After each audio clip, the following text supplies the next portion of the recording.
ሰላም ጤና ይስጥልኝ ወደ ቻናላችን ተከታታዮች እንደምን አላችሁ?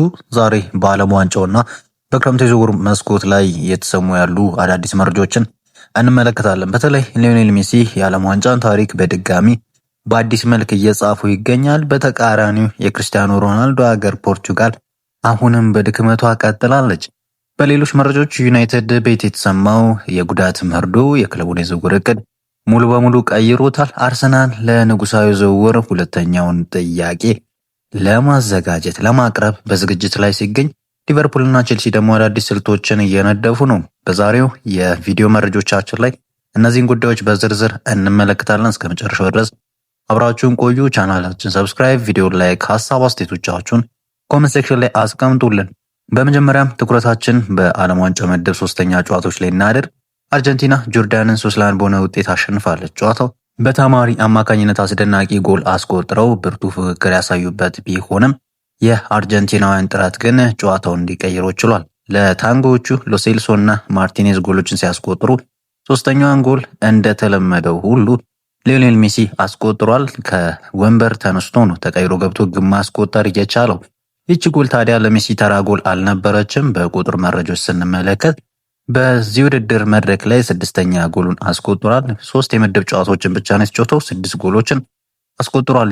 ይህ በዓለም ዋንጫ ውድድር መድረክ ላይ እጅግ አስደናቂ ብቃት ከሚባሉ መካከል አንደኛው መሆኑን እየተመለከትን እንገኛለን። ሌላው የዓለም ዋንጫው ታሪክ ከፍተኛ ጎል አስቆጣሪ መሆን መቻሉን ነው። በዓለም ዋንጫ ታሪክ ያስቆጠራቸውን ጎሎች በአጠቃላይ 19 በማድረስ የማይደረስበት ሪከርድን ለማስመዝገብ እየቻለ ነው። ግን ደግሞ ያው ከሱ ስር ኪሊያን ኤምባፔ እየተከተለው ነው። 16 ጎሎች አሉት። በተከታታይ ጨዋታዎች እንግዲህ ግብ በማስቆጠር በ7 ተከታታይ የዓለም ዋንጫ ጨዋታዎች ላይ ጎል የማስቆጠር የቻለ በዓለም እግር ኳስ ታሪክ የመጀመሪያው ተጫዋች መሆኑን እየተመለከት እንገኛለን። በሌላ ምድብ የተደረገ የጨዋታ ስንመለከት የፖርቹጋልና የኮሎምቢያን ጨዋታ 0-0 በሆነ አቻ ውጤት ተጠናቋል። ይህ ውጤት ለማን ምን ይዞ መጣ የሚለውን ስንመለከት ኮሎምቢያ በ7 ነጥብ ምድቡን በበላይነት ስታጠናቀቅ ፖርቹጋል በ5 ነጥብ ሁለተኛውን አልፋለች።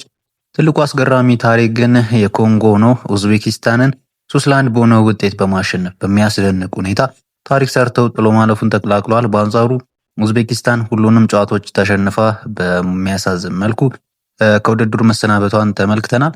አሁን እንግዲህ የምድብ ጨዋታዎች ተጠናቀው ወደ ጥሎ ማለፉ ተሸጋግረናል። ጨዋታዎቹን በጣም ከባባድ ጨዋታዎች እንደሚሆኑን እየተመለከትን እንገኛለን።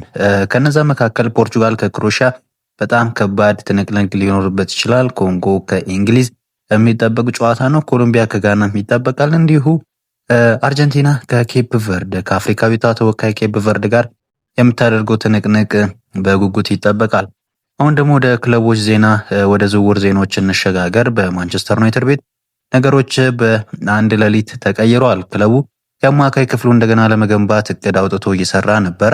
ካዝሜሮ ኮንትራቱ አልቆ መውጣቱ አስገዳጅ ሁኔታም ፈጥሮበት ሳለ አሁን ደግሞ ሌላ ትኩሳት ተሰምቶባቸዋል። የክለቡ አማካይ ኡጋርቴ ለሀገሩ ኡራጋይ በዓለም ዋንጫ ላይ ከስፔን ጋር በነበረበት ጨዋታ በግራ ጉልበቱ ላይ እጅግ በጣም ከባድ ጉዳት ደርሶበታል።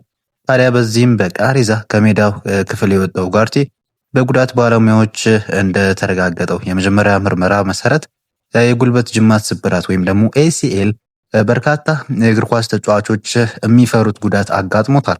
ይህ ማለት ደግሞ ምን ማለት ነው? ኡጋርቴ ቢያንስ ለቀጣይ ውድድር ዘመን ሙሉ ለ1 ዓመት ያህል ከሜዳ ይርቃል እየተባለ ይገኛል። 10 ወራትን ነው ይርቃል የተባለው እና ይህ በጣም ከባድ ነው። የአሰልጣኝ ካሪክ ታክቲካዊ ችግሮች እየተከሰቱበት ይገኛሉ። ካዝሜሮ የለበትም። ኡጋርቴ ደግሞ ያው ለ1 ዓመት ተጎድቷል። ምንም እንኳን ለቡድኑ ያን ያህል ጠቃሚ ተጫዋች ቢሆንም ግን ደግሞ ለቡድን ስብስብ ብዛት የሚጠቀም ተጫዋች ነው።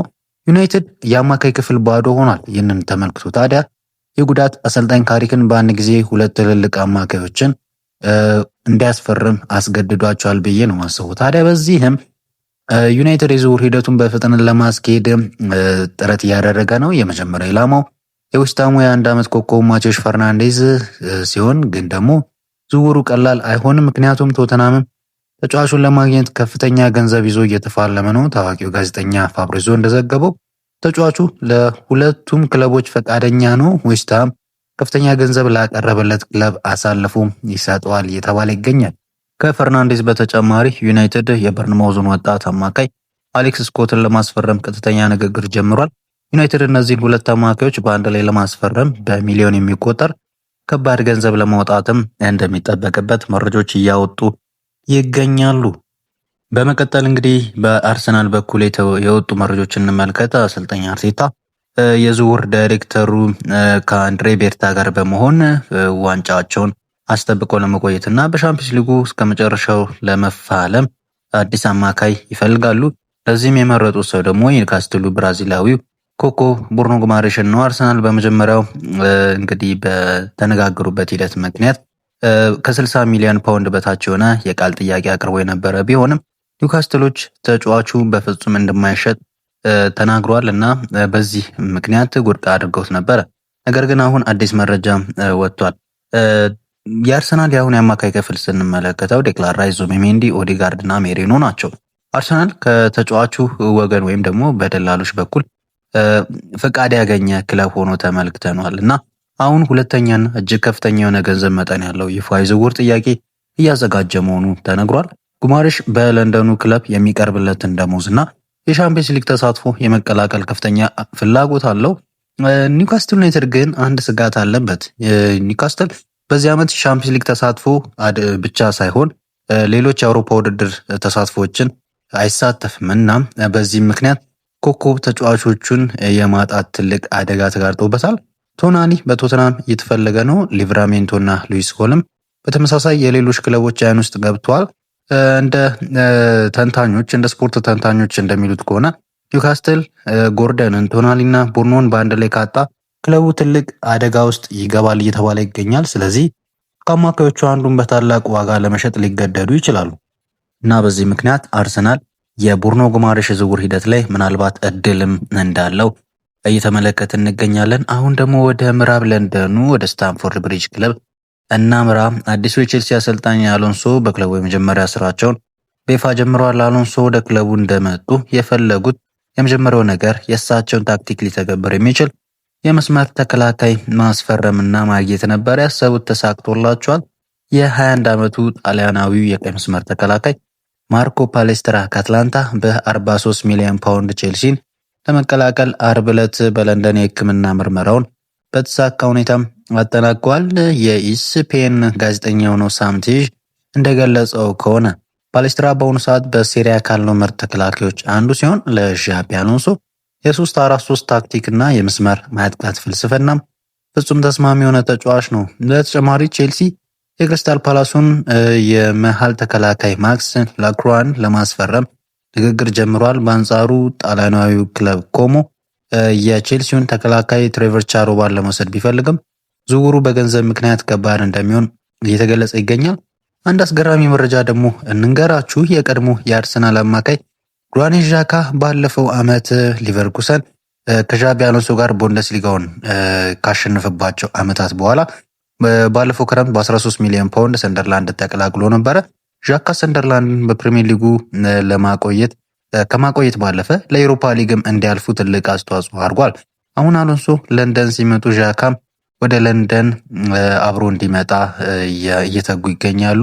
ዣካና ቼልሲም በቃል ደረጃ ከስምምነት ደርሷል እየተባለ ይገኛል። ምናልባትም ይህን መረጃ በምትሰሙበት ሰዓት ተጠናቆም ሊሆን እንደሚችል እየተመለከት እንገኛለን። በመጨረሻ አንፊልድ እንሂድ። ሊቨርፑል በአዲሱ አሰልጣኝ የራዮላ መሪነት በዝውውር ገበያው ላይ ትልቅ ነገሮችን ለማድረግ ተቃርቧል። ክለቡ የሪያል ማድሪዱን ፈረንሳይ አማካይ ካማቪንጋን ለማስፈረም ከማድሪድ ባለስልጣናት ጋር ቀጥተኛ ግንኙነት አድርጓል። የ23 ዓመቱ ካማቪንጋ ባለፈው የውድድር ዘመን በማድሪድ ቤት በጉዳትና በብቃት ማነስ ምክንያት መደበኛ ተሰላፊ ቋሚ ተጫዋች ሳይሆን ቀርቷል። ይህ ውድቀቱ ታዲያ አልፎ ተርፎ ከፈረንሳዩ ብሔራዊ ቡድን ለዓለም ዋንጫው እንዳይመረጥም አድርጎታል።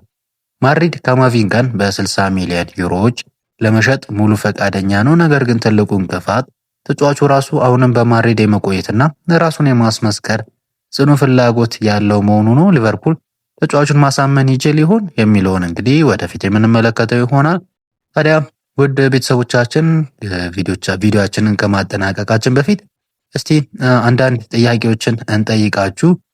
ከነዛ መካከል እንግዲህ በዛሬ ቪዲዮአችን ላይ ከሰማችኋቸው መረጃዎች ውስጥ የትኛው አስገራሚ ሆኖ አገኛችሁት? በተለይ አርሰናል በጉማሬሽ በኩል እያደረገ ያለው እንቅስቃሴ ምን ያክል አመርቂ ይሆንና ይሳካል ብላችሁ ታስባላችሁ የሚለውን ሀሳባችሁን አስቀምጡልን። የዛሬው ቪዲዮአችንን እነዚህን ይመስሉ ነበረ። ሜሲ አዲሱን ሪከርድ መስበሩ እንዴትስ አስገርሟችኋል የሚለውን እንጠይቃችሁ። ዩናይትድስ በኡጋርቴ ምትክ ማንን ማስፈረም አለበት? ሀሳባችሁና የጥያቄውን መልስ በኮሜንት አጋሩን። ቪዲዮ ላይክ እንዲሁም ደግሞ ቻናላችንን ሰብስክራይብ ማድረጋችሁን እንዳረሱ። በቀጣይ እስከምንገናኝ ድረስ ሰላም።